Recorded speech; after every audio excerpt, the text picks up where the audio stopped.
Hey guys, welcome back, and today we're going to be talking about our first impressions on this Stihl Universal Woodcutter Forestry axe. Now I'm not going to talk too long before we actually get to the action shots here, but just to give you some backgrounds, the overall length is 23.5 inches. That's just an inch and a half longer than my tomahawk here, as you see. So it's not real long. The head weight here is pretty light at 2.2 pounds. It's actually stamped there 1,000, that's 1,000 grams. Alright, so a little bit lighter and a little bit shorter than your average boy's axe. I normally prefer about a 28-inch handle and about a 2.25 pound head, but we're going to see what we can do with this. Alright, the handle itself is made out of ash, and the steel that the head is made out of might be 1060 high carbon steel. I say might be because it's not listed on Stihl's website. But on some of the hatchets I've seen, it actually says C60, and some random guy online said that was a European designation for 1060 high carbon steel. And if you can't trust random internet guy, then who can you trust? So I guess you have to do your own research on that one. But anyways, let's see what it can do. This is marketed as a universal or kind of do-it-all sort of axe, made for fairly light duty. So let's see what it does.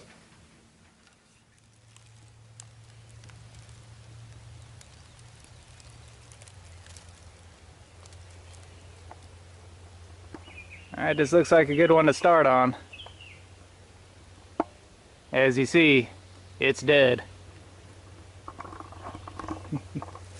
Let's try it out.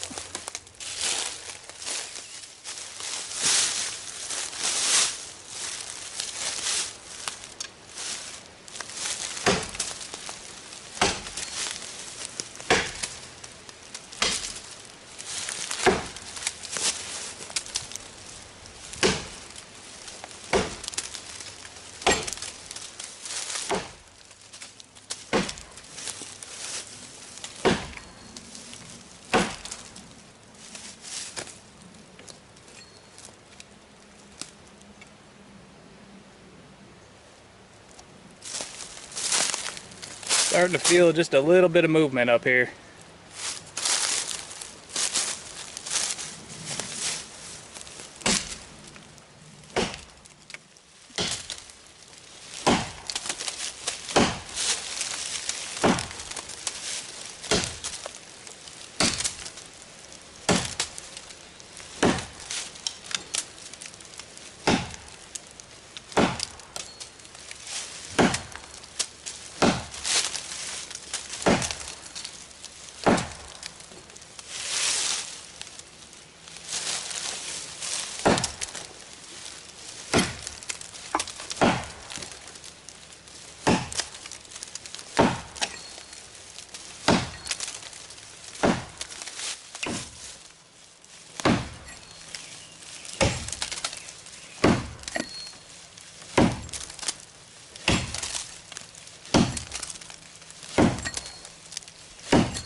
There you go.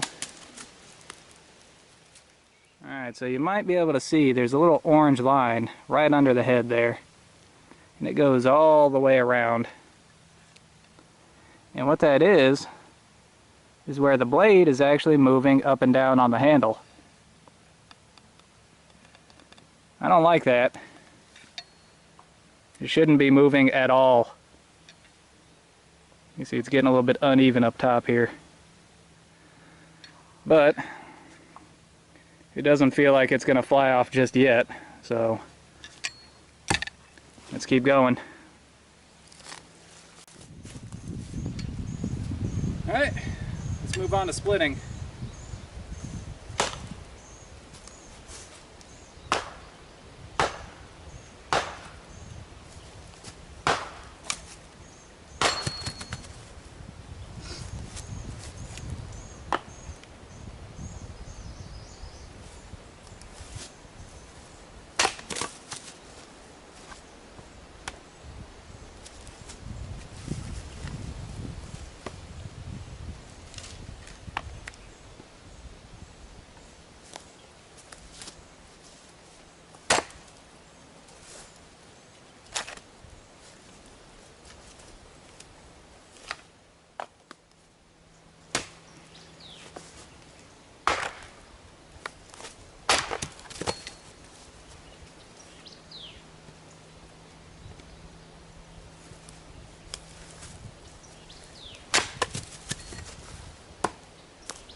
It's doing pretty good. I just wish it had more weight.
Alright, I think I split enough with this to get a good feel for it. But I think I'm going to have to call it quits. We just got too much movement of the axe head on this handle. You see, we got probably about a 1/4 inch of movement there. That was flush up top. You just see how much that's moved.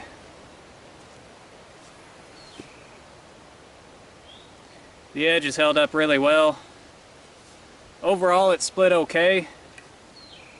It's just a little bit too light. It gets stuck in the wood. So it kind of felt like I was doing the work of a big hatchet, and just getting that axe bit unstuck there was wearing me out like it was a big axe, you know. But overall, it's okay. As you see, my pile of split wood is getting larger, and my pile of wood-be split is getting smaller. That's thanks in part to this, but we just got too much movement there.